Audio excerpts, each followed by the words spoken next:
Assalamualaikum warahmatullahi wabarakatuh. Saya Edi Pramudi. Di video kali ini saya akan membahas tentang aplikasi nilai-nilai Pancasila di dalam kehidupan sehari-hari pada masa pandemi COVID-19, serta membahas materi tentang negara dan konstitusi beserta kasus ilegalogi. Nah, sebelum menyaksikan video ini, kalian harus jangan lupa like, comment, and subscribe. Baiklah, sebelum kita mengenal nilai-nilai Pancasila dalam kehidupan sehari-hari terhadap pandemi COVID-19 ini, kita harus tahu dulu, apa sih virus corona itu? Baiklah, virus corona adalah virus yang menyerang sistem pernapasan, yang menyebabkan gangguan ringan pada sistem pernapasan, infeksi paru-paru yang berat, hingga kematian. Virus corona ini menular ke manusia yang bisa menyerang siapa saja, baik itu bayi, anak-anak, orang dewasa, maupun ibu hamil dan ibu yang sedang menyusui. Baiklah, infeksi virus corona pertama kali ditemukan di kota Wuhan, Cina pada akhir Desember 2019. Virus ini menular dengan sangat cepat ke seluruh negara, termasuk ke negara kita, negara Indonesia. Hanya dalam waktu beberapa bulan saja. Coronavirus adalah kumpulan virus yang bisa menginfeksi sistem pernapasan. Pada banyak kasus, virus ini hanya menyebabkan infeksi pernapasan ringan, seperti flu. Namun, virus ini juga menyebabkan infeksi pernapasan berat, seperti infeksi paru-paru atau yang disebut dengan pneumonia.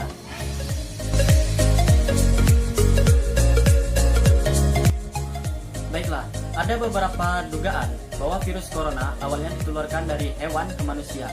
Namun, kemudian diketahui bahwa virus corona juga menular dari manusia ke manusia. Seseorang dapat tertular COVID-19 melalui berbagai cara, yaitu yang pertama, tidak sengaja menghirup percikan ludah atau droplet yang keluar dari penderita saat batuk atau bersin. Yang kedua, memegang mulut atau hidung tanpa mencuci tangan terlebih dahulu setelah menyentuh benda yang terkena ciprakan ludah seorang penderita COVID-19. Dan yang ketiga adalah kontak jarak dekat dengan penderita COVID-19 itu sendiri. Lalu, apa saja cara kita untuk menghindari faktor-faktor tersebut? Yang pertama adalah terapkan physical distancing, yaitu jaga jarak minimal 1 meter dari orang lain dan jangan dulu keluar rumah kecuali ada keperluan mendesak.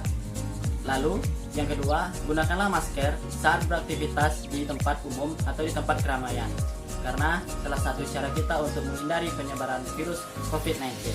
Lalu, yang ketiga, rutin mencuci tangan dengan air yang bersih, sabun, atau dengan hand sanitizer yang mengandung alkohol minimal 60%, terutama setelah beraktivitas di luar rumah atau di tempat umum. Lalu, bagaimana sih cara mencuci tangan yang baik dan benar itu? Baiklah, ini dia caranya.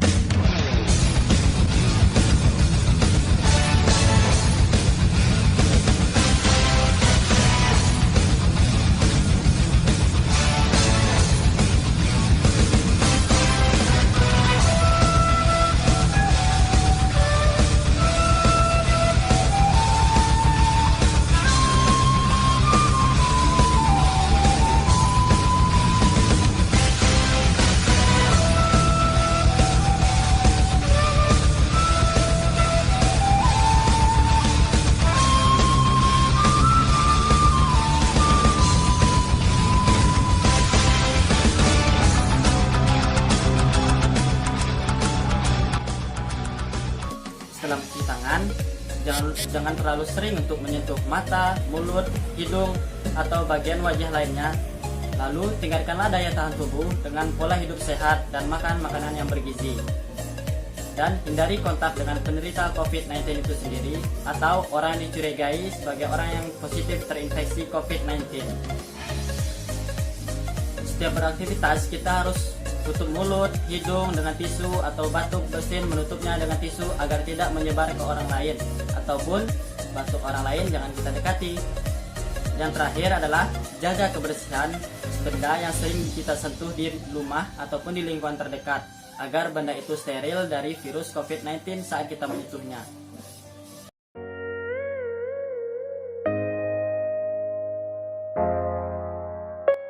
Lalu, Untuk orang yang diduga terkena COVID-19 atau termasuk kategori ODP, orang dalam pemantauan, maupun PDP, pasien dalam pengawasan, ada beberapa langkah yang bisa dilakukan agar virus corona tidak menular ke orang lain, yaitu yang pertama, lakukan isolasi mandiri dengan cara tinggal terpisah dari orang lain untuk sementara waktu.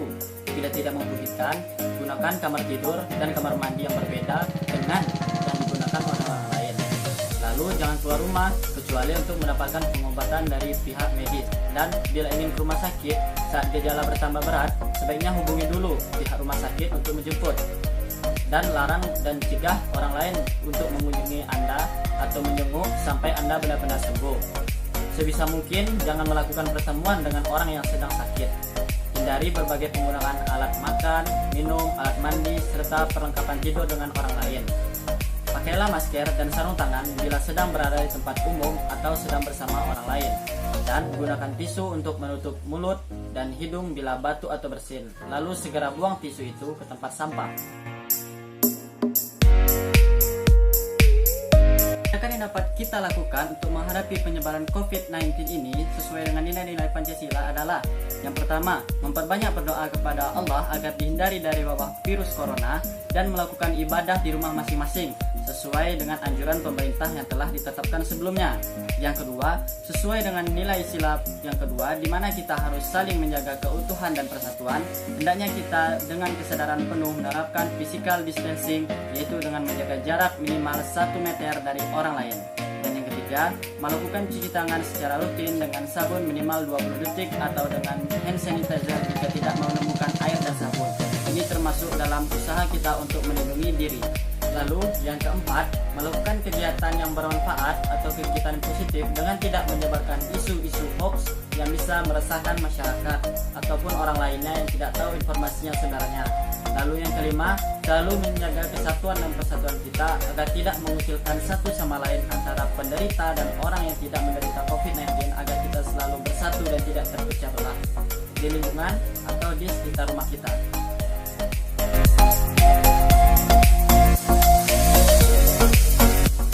Tindakan yang dapat kita lakukan sebagai seorang mahasiswa untuk menghadapi penyebaran COVID-19 ini sesuai dengan nilai-nilai Pancasila adalah: yang pertama, melakukan ibadah di rumah masing-masing. Dengan beribadah di rumah masing-masing dapat menghambat penyebaran virus corona itu sendiri dan memutus mata rantai penyebarannya. Yang kedua, melakukan social distancing dengan tidak berkumpul atau nongkrong dan bermain-main di luar rumah, serta melakukan physical distancing jika ingin berkegiatan di luar rumah dan juga jika itu terdesak. Yang ketiga, menggunakan sosial media sebagaimana mestinya, yaitu dengan tidak menyebarkan isu-isu hoax, dan kita harus selalu menyebarkan informasi-informasi yang positif tentang pandemi COVID-19 ini. Yang keempat, aktif menyuarakan persatuan antar masyarakat serta warga negara dan ikut berpartisipasi dalam program pemerintah dalam menanggulangi COVID-19 ini sendiri. Yang kelima, melaksanakan tugas yang telah diberikan oleh dosen dengan baik dan tepat waktu serta mengerjakan dengan hati yang sabar dan tabah, karena semua itu pasti ada hikmahnya.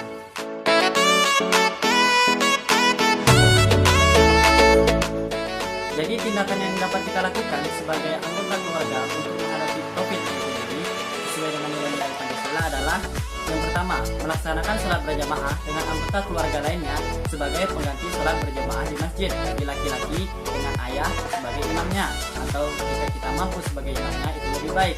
Yang kedua, selalu mengingatkan anggota keluarga lainnya akan pentingnya social distancing dan mengingatkan anggota keluarga agar mengurangi dan bahkan meniadakan kegiatan di luar rumah jika tidak kepentingan yang mendesak. Yang ketiga, saling mengingatkan kepada anggota keluarga agar tidak menyebarkan serta tidak mempercayai isu-isu yang disebarkan di media sosial. Yang keempat, memperbanyak kegiatan-kegiatan bermanfaat di dalam rumah agar hubungan kekeluargaan semakin erat, karena sebelumnya waktu banyak dihabiskan di tempat kerja, kampus, atau sekolah. Yang kelima, saling mengingatkan antar anggota keluarga tentang pentingnya menerapkan nilai-nilai Pancasila dalam kehidupan sehari-hari, terutama pada saat pandemi virus COVID-19 ini.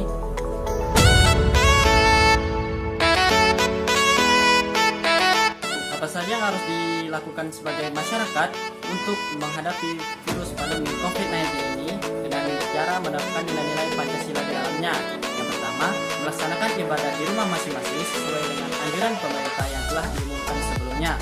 Dengan ini, kita bisa mengurangi penyebaran virus serta memutus mata rantai penyebaran virus COVID-19. Yang kedua, ikut berpartisipasi dalam penggalangan dana untuk membantu tim medis yang kekurangan APD serta masker dan alat-alat tempur menghadapi virus COVID-19 ini. Atau jika tidak mampu, yaitu dengan tidak keluar rumah agar tidak terjangkit virus serta tidak menggunakan perlengkapan medis seperti masker rotasi, sarung tangan medis, dan APD dengan sembarangan. Yang ketiga, tidak memperjualbelikan secara ilegal alat-alat medis atau untuk kepentingan pribadi dan tidak menimbun barang-barang medis yang dibutuhkan lalu menjualnya dengan harga yang tidak masuk akal. Yang keempat, menjaga keutuhan NKRI dengan tidak membuat serta menyebarluaskan isu-isu hoax yang tidak berguna dan dapat meresahkan warga. Lalu yang kelima, membantu pemerintah dengan patuh di rumah saja agar wabah ini cepat berlalu, membantu pemerintah dalam pemecahan masalah ini, bukannya mencaci akan kinerja pemerintah yang walaupun tidak sesuai dengan harapan kita bersama. Baiklah, kesimpulannya pada materi ini, kita sebagai masyarakat, sebagai mahasiswa maupun sebagai anggota keluarga, kita harus saling menjaga kesehatan, kebersihan lingkungan, dan juga kebersihan diri sendiri. Agar apa? Agar virus itu tidak melekat pada kita atau menyebarluaskan kepada orang lain. Dan juga kita harus mengikuti anjuran-anjuran pemerintah agar di rumah saja, tidak beraktivitas di luar, tidak nongkrong keluar maupun ibadah-ibadah berjamaah di tempat lainnya, kecuali daerah itu memang tidak zona merah tersebarnya COVID-19, maka tidak apa-apa untuk sholat di masjid. Kecuali jika zona itu sudah merah, maka dianjurkan untuk sholat di rumah saja. Dan juga kita semua selalu harus berdoa kepada Allah Subhanahu wa taala semoga diberi kesehatan dan semoga virus corona ini cepat menghilang. Maka dari itu, kita sebagai masyarakat jangan membantah pemerintah agar cepat terputusnya mata rantai COVID-19 ini. Terima kasih. Lalu kita akan lanjut ke materi selanjutnya. Baiklah, di materi kali ini saya akan membahas tentang negara dan konstitusi beserta kasus illegal logging. Baiklah, saksikan videonya.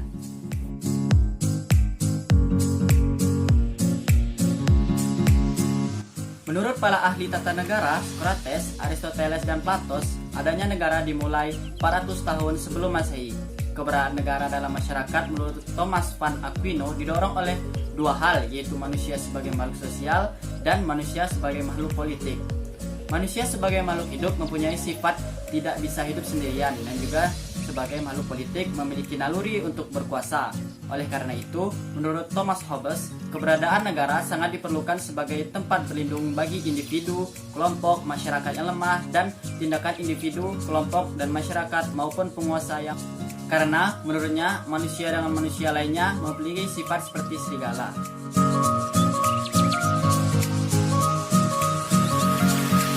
Definisi negara menurut beberapa ahli adalah sebagai berikut. Yang pertama, negara menurut John Locke dalam buku Ilmu Negara adalah suatu badan organisasi dari hasil pada perjanjian masyarakat. Yang kedua, negara menurut Max Weber dalam buku Demokrasi, HAM, dan Masyarakat Madani adalah sesuatu yang mempunyai monopoli dalam penggunaan kekerasan fisik secara sah dan dalam suatu wilayah. Yang ketiga, negara menurut Roger Solto dalam buku Demokrasi, HAM, dan Masyarakat Madani adalah alat atau wewenang yang mengatur mengendalikan persoalan-persoalan bersama atau masyarakat.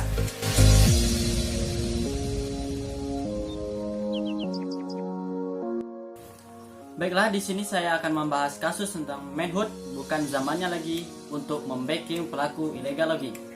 Menteri Kehutanan M.S. Kaban menyatakan sekarang bukan zamannya lagi untuk membela dan menjadi backing para cukong dan yang melakukan illegal logging. Tindakan tegas harus dilakukan untuk menyelamatkan hutan Indonesia. Kekompakan dari aparat penegak hukum sangat diperlukan untuk memerangi pelaku atau cukong illegal logging yang sudah merusak hutan Indonesia dan menimbulkan kerugian besar, kata M.S. Kaban. Menurutnya, aparat penegak hukum mulai dari Polda hingga jajaran paling bawah diminta untuk bertindak tegas serta tidak memberikan perlindungan kepada para cukong yang terbukti melakukan illegal logging. Karena jika terbukti, maka aparat penegak hukum yang memberikan pertolongan itu akan menerima balasan dari tindakan yang menolong para cukong itu. Ia menegaskan, kebijakan illegal logging sudah merupakan kebijakan nasional dan sudah diatur dalam Impres. Dijelaskan Kapus Informasi Kehutanan Dethut Transosto Handadan, kasus illegal logging yang terjadi di hutan Indonesia ini bukan hal baru, tetapi sudah hal biasa. Dari hasil penceritaan tahun 2000, Kehutanan memantau dari 133 juta kawasan hutan dan sekitar 38,054% atau 50,7 juta hektar itu sudah tidak berhutan. Sementara yang berhutan tinggal kurang lebih 61,9% atau sekitar 82,6 juta hektar. Penegak hukum itu bukan hanya polisi yang menangani, tapi juga harus diikuti oleh semua penegak hukum yang lainnya, misalkan jaksa atau hakim.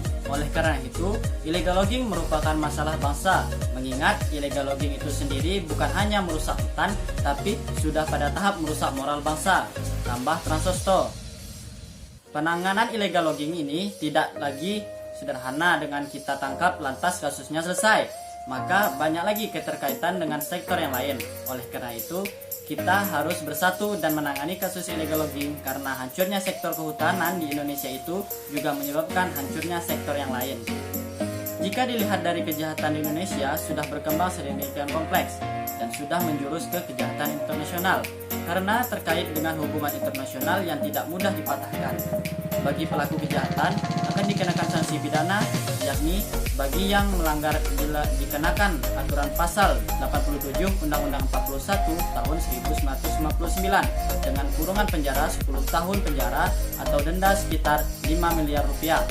Bagi para penegak hukum, perlu ada persepsi atau komitmen dalam rangka penafsiran ketentuan hukum yang ada menyangkut masalah tata usaha kayu. Pada hakikatnya, kayu yang bergerak harus dilindungi surat keterangan sahnya hasil hutan atau SKSHH. Masalah illegal logging ini tidak bisa ditangani kepolisian atau Departemen Kehutanan saja. Denhut pun dalam mengeluarkan kebijakan harus juga mengarah kepada keseriusan masalah ini. Selain itu, illegal logging ini sudah bisa digolongkan kepada bioterorisme karena hal tersebut sudah terancam dan sangat berbahaya.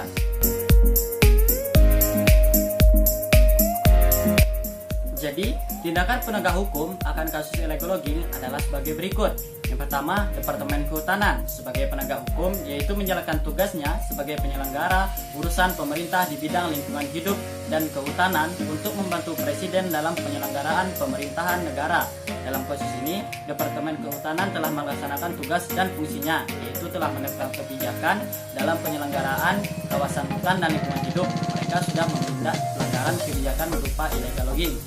Yang kedua, kepolisian sebagai aparat penegak hukum, mulai dari Polda hingga jajaran paling rendah, hendaknya juga bertindak tegas terhadap kasus illegal logging, serta tidak memberikan perlindungan terhadap para cukong-cukong yang terbukti melakukan tindakan illegal logging. Kepolisian yang fungsinya adalah memelihara keamanan dan penegak hukum mestinya melakukan penertiban terhadap para pelaku kriminal.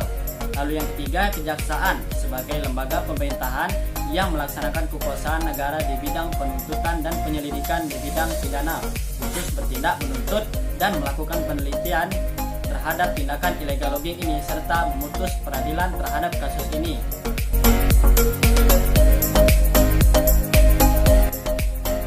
Jadi, upaya agar kasus illegal logging tidak terulang kembali, apa saja yang harus kita lakukan?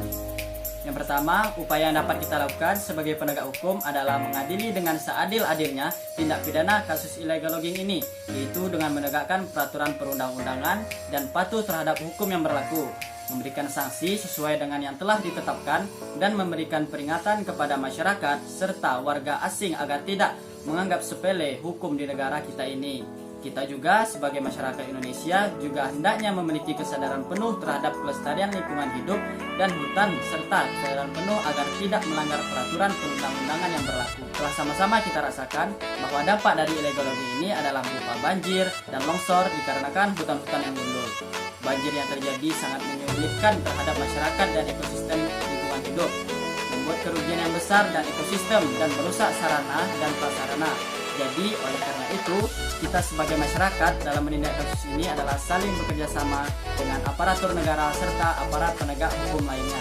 Baiklah, itu sekian dari saya pemaparan materi tentang COVID-19 dan kasus illegal logging. Bila ada salah, saya mohon maaf karena kesempurnaan hanya milik Allah Subhanahu wa Ta'ala. Terima kasih.